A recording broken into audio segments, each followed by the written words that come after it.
समर जी बैगन कई प्रकार के होता है आप बताइए। एक दो प्रकार तो कर दिए हैं। कौन कौन बताइए। एक गोलका और एक हम आप कौन सा खाते हैं? आप कौन सा खाते हैं? हम कौनो ना खाइला। आप बैगन खाबे नहीं करते हैं? ना हम बैगन ना खाइला। ठीक है हम मुरई खाइला हो। इधर का जौन मुरई हो जौनपुर वाली। हाँ चलिए आइए अंतरा जी।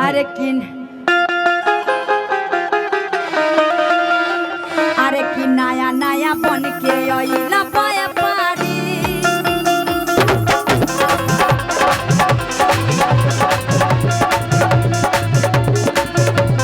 नया नया बन के आइला पाया पारी। अरे हमरा के जकार तू तरकारी।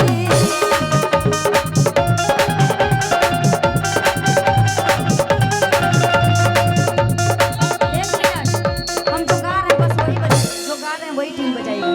अरे नया नया बन के आइला पाया पारी। हमरा बेचता तू तरकारी। नया नया बन के आइला पाया पारी। हमरा बेचता तू तरकारी। आ जवन बाबे पसंद ना दोनों ले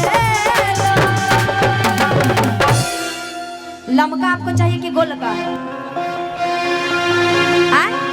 कान में बोलती है कि लमका, बताइए तो माइक पे नहीं बोल सकती। सब्जी खाना कोई गलत बात है, हंस क्यों रही है? हमको ये समझ में नहीं आ रहा। बैगन के नाम पे हंस क्यों रही है? तो सब्जी है का जी। मतलब आलू खाते हैं गोभी खाते हैं तो कोई दिक्कत नहीं है, बैगन खाइएगा तो का दिक्कत? अरे भंटा भी खा ले। बोलती है कि भंटा में मांस ज्यादा होता है, माल ज्यादा होता है। चोखा खाती है भंटा का चोखा कि जवन बाबे पसंद दाना दाना ले लो। आया बया जान बया गाना ले लो।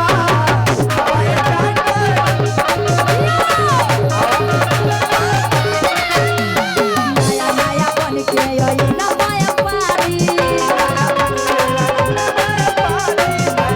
बेचता तू तरकारी।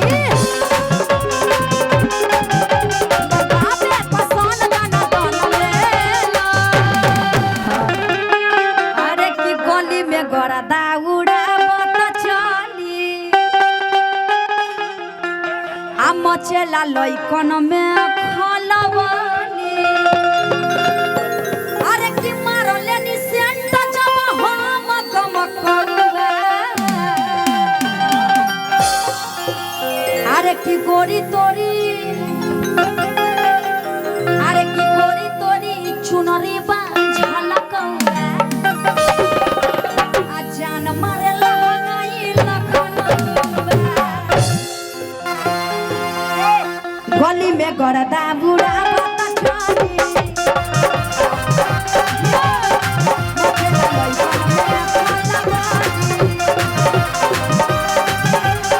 गली में गरदा बुढ़ा बत चली।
खा लेगी